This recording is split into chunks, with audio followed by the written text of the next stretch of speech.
Put this out a couple weeks ago, and tonight's the launch, so all sorts of adrenaline involved with this one still.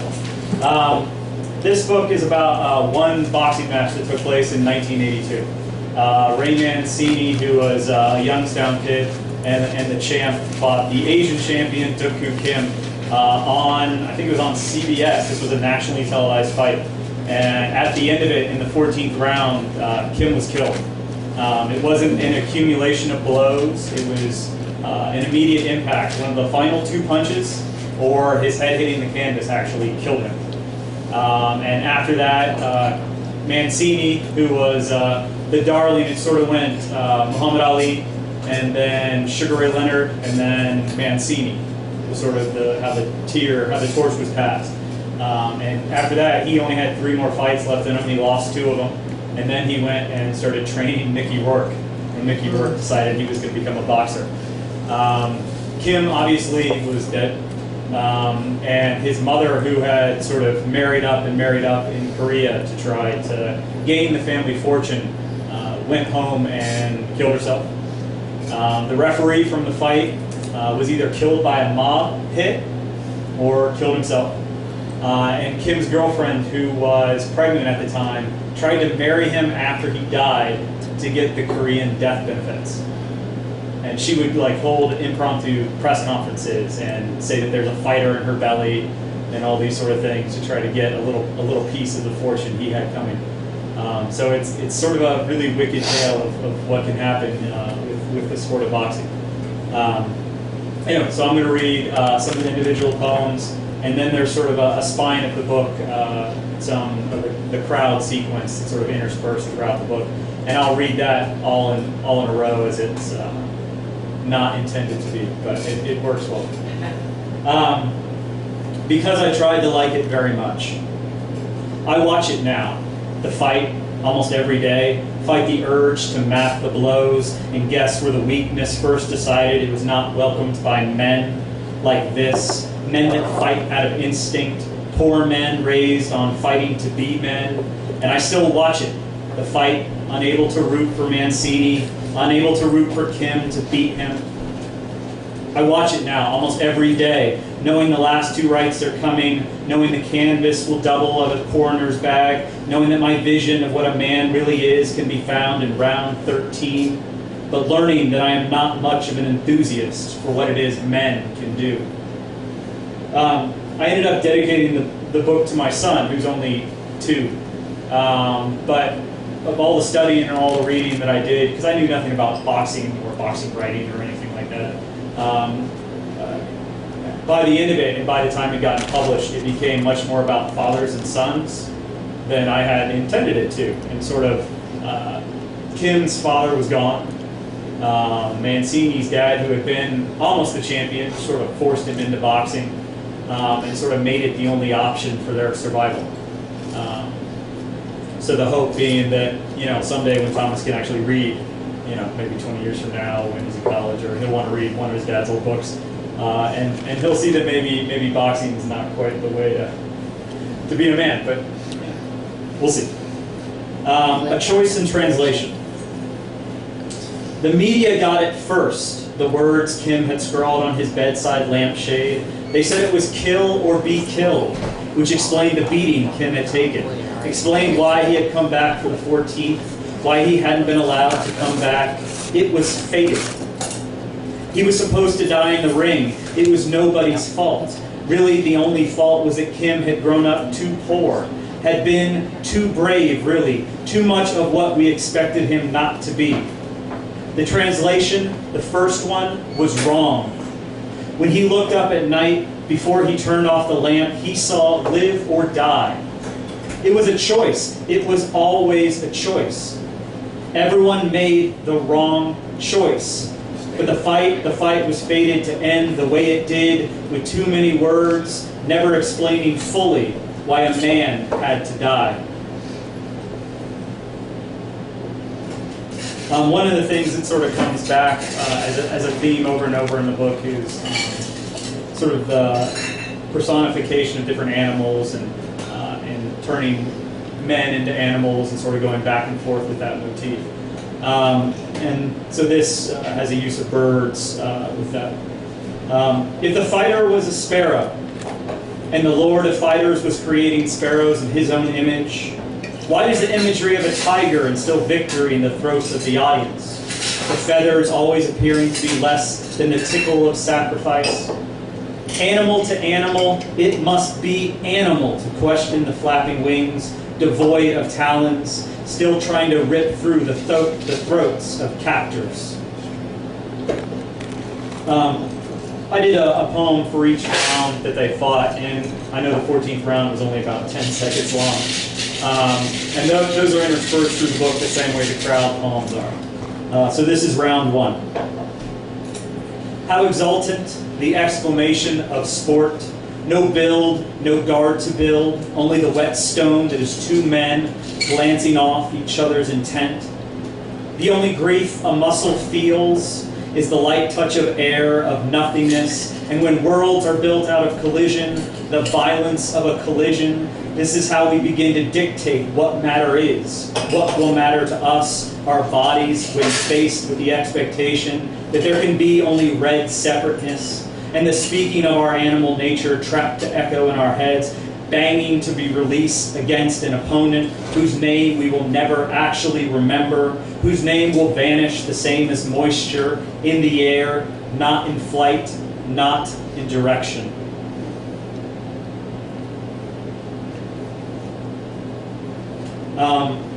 One of the things that actually got this book published is Main Street Rag kept picking up different poems from it. And sort of, I'd get rejection notes that say, yeah, we like this, but could you send us more boxing poems? And so M. Scott Douglas, who runs that, was nice enough to waive a reading fee for me, and I think it got accepted in about a week, which was sort of a record. So I just kept sending them boxing poems, and then they asked for the whole thing. This is one that was in Main Street Rag. It's called Say It's a Red Berry. Jam or jelly, unimaginably close to the granite.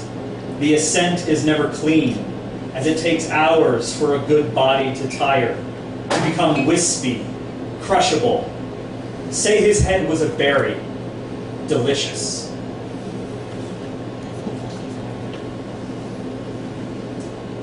God-hungry, harsh, magnificent. The first time arms are raised in victory, we see a young man, his face uncovered, death mask ripped away, exposed first to the crowd as a champion, second as a defeater of other men. If you rewatch the film of the victor, if you watch it a third time, you will see only how bloody he is. And even wrapped in joy, his body is unhappy with the current trials. And after that, only elegy exists. So the title came from, if you ever listen to the way fighters talk before a fight, there's a lot of sort of made-up anger that comes. They've got to build themselves into the fight.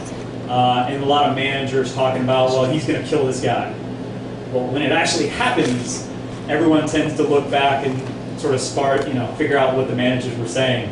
And what happened was, in the pre-fight conference, Mancini's manager came out and said that this was the fight that would prove him to be that he wasn't a temporary champion anymore. This was the fight for the ages. They're trying to sort of prop up the Asian champion who had never fought in America, saying that he's a lion, he's going to be difficult, and this is going to be the all-time fight for Mancini. And it ended up, unfortunately, becoming the all-time fight for Mancini and sort of ending his career. He had 3 more fights after it, both of them lost his title, and then was doing B-movie acting and producing and trying to ruin Mickey Rourke's acting career. Anyway. So this is how vital sport. It has to be something. The poverty, the many fathers and miles of family held up by canvas by the other bloke. I think the whole worlds of the fighters should stand in the corner with them. Teacher, trainer, mother, and the spectacle should be forced to fit inside the bucket of humanity, what's left of it. It has to be something more than what it looks like, or we have taken warriors, men who could be great men if they lived long enough, men led around like horses, beaten like horses, buried like soldiers, with no flag.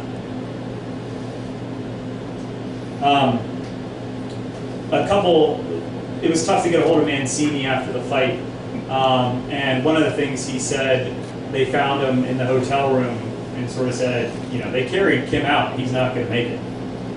Because he got to celebrate for about 4 hours before he figured out that what had happened. And he was overheard saying, you know, what the fuck are you telling me? The next sort of interview he did before his next fight, he was saying that he was already over it. He was ready to fight again. It was a tragedy that had happened, but he was already past it, which obviously wasn't true. So this is, I have buried the memory of all that. Each capsule, each hair, their mothers agreed that Kim's spirit might be living inside of Ray now. That like in old battles, he had beaten him enough to take on the person he had been. That Ray had two hearts beating with him now, one angry, one silent, both of them wanting to get punched a few more times, wanting the damage to stop either one's rhythm. There were more fights after Mancini said he was past the desert fight, but not one of them did he look like he heard any music of the warriors inhabiting his broken yield. Again, talking about animals and how sort of warrior culture gets displayed, and when at the end of it, that talk gets turned ugly really fast. This is I Understand the Lions. Strain of song, blood notes, the revival of teeth in men, of meat in men's mouths, appears to be glory from animals, taken to be decorated and wide. It's a sham, a half measure to be perfect in sport and allow such depth. If we are going to eat each other, damn it, let's get to it. I'll read one more from this and then I'll do the crowd sequence. I started studying Korean culture to understand a little bit more about where Kim was coming from, why he sort of had that edge, why he needed to make it out, to make it to the next level in Korean culture, why his mom made him do all these things. And I ended up studying some Korean phrases and trying to learn a little bit of the language. And so there are a couple poems with Korean titles in here. One is Jiwon, which is about forgiveness, and Kim's son, after he was born, eventually in the 90s, or 2001 maybe, ran into Mancini. So Mancini had killed his dad in the ring, and they ran into each other at some point, and Kim's son forgave him. He wanted to meet him. He wanted to say, I don't hold this against you. My dad wanted to, you know, which was Jiwon. And the other word, Korean word poem is Han, which is a kind of sadness, sort of that has no depth. I mean, it has nothing, but it's endless, essentially. It's a sadness that never finds resolution. So this is Han. All cloud, the trophies of men never become men. All cloud, the darkness never envelops us. Because even though we can't see the sun, we can see the hands in front of us taking us to heaven. We never wanted to go to heaven. We wanted to see the sun more. We believed and lament we would. So the crowd sequence has about 14 or 15 prose poems in it. I've timed myself. It takes about 6 minutes, so I'll read these all in an order, and then we can go about our evening. But both Sophia and Hannah and myself have stuff back here if you're interested. Nathan, he'll sign anything. Except your credit card. Half these bras already have his name on it. So, again, I appreciate everyone that came out tonight and everyone who already read before me. You guys were fantastic. And I think I can make it tomorrow. We'll see. I think I might have a meeting. Anyway, this is the crowd. The country must have been thrilled to watch the sacrifice. The weekend animal thrown in the ring, cast upon the sea of other flesh, of cheering hands, of half-humans, watchers. Fools of the moon waiting for the son of the Korean to crash into the desert, demanding that his face be made out of papier-mâché. It was made out of bone. That thing protruding from his face was a jawbone. From above, the cameras, which brought the rest of us into the arena, you can see them begin to cloud, as if this sort of display was even too much for the machines, their electric bouncing made emotional by the tenderizing of such human meat, such swollen agendas bought to be enjoyed, that rattle shake, the shuttle shake of death's favorite call, the needless song of because we can do such. Violent dark, the dirge of so many faces with exposed teeth, is enough to shake the organ, to rouse the angels from the dirt, from the desert, where they were waiting in the drift of sand for another man to lift them past the bold stadiums, past the collection of races, of so many examples of human wreckage, all stomping to overtake the arcade of the hymnal. From those roads, the cities welcome no men of peace. Every scar is a birthmark drunk, every birthmark is a call to the summit, to the volcano, to the large red eye of the madness, the carousel where every inanimate horse is a man flailing through gun smoke, never reaching any target, never being refilled with more alcohol, just swinging his arms like a broken windmill, never approached by the honor of a knight, never hinted at by a skirt of any kind. There were women in the crowd. Of course there were. They tasted the blood as much as the men did, but not one of them during those 14 rounds found the stem to be hungry for the cast shadows of the men that chanted with their thumbs stuck out, facing down. Exchanging little palms as fists, those great angry palms of a fighter, the things Bukowski wrote to calm himself down from his real anger, and these fighters had no words to diffuse their rapping, the tightness of their art, set to expand only in defeat, like a puddle of blood spreading across the flat surface, waiting for the tilt to collect it, waiting for new sounds to ripple it back into the uneager body. If someone else had delivered the eulogy before the fight, the summer heat would have had no say in the demanding words of such terrific devastation. Float the spiral of the men that surround the men destroying each other. You can watch their aged shoulders mimic the fighters, their weather tendons moving at quarter speed, flinching twice for every punch landed. When the singing begins, they always have their eyes closed, their head bobbing along with the melody, afraid to raise their arms and be seen phrasing the champions as anything less than the voice of God. I have listened to those men think and sing on their own. It is a tale of disgusting measures, and one where they always end up fucking the world the wrong way.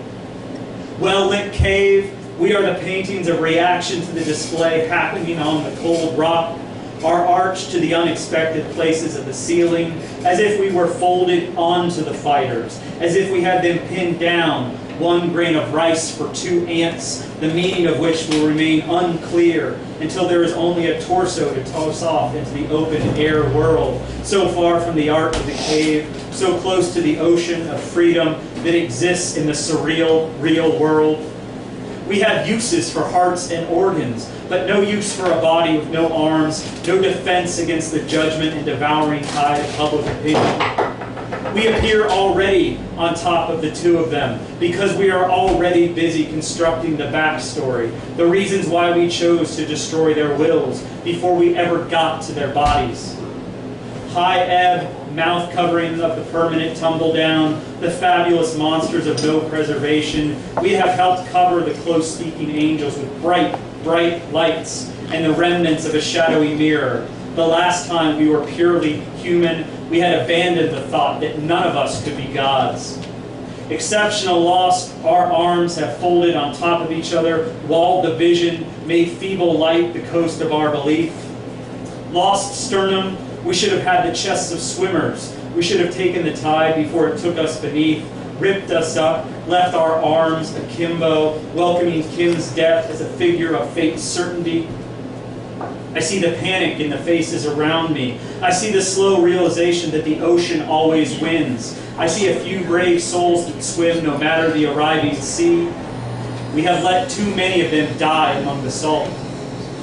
More than one black dress, too often do we stare past the skin of the women so inspired by violence that they needed to doll up the proceedings. In my fantasy, the women bite through their string of pearls when the 14th round commences. the individual baubles cascading from the closest rows, their clink against the ring, the final declaration of our uselessness when not at work, at love, or floating in a body of salted water. More than amused, I would have eaten all the jewelry to decorate my innards for the display of the occasion. Words could bring their faces to mine, could rub the blood onto mine, could paint us with their war that trick would find to care for us. Our skin could wear the bits of theirs that tried first to fall off among the bright lights, the violence of display among war. We could carry their noses in our pockets if we had acknowledged that we were owed trophies for the purchase of a ticket. Ready for it to be done, the chill in the air, like we had all bathed in sweat, then the sweat left us with our only air to deal with. Unprotected, our bones took the brunt of the mimicking, and when they carried Kim out on the stretcher, they carried all of us with them. We woke up in the hospital full of confessions. Behind the moment, the tick that took, that transcended sport, made it not sport anymore, made it uglier than war, because only Kim had declared himself a soldier willing to die.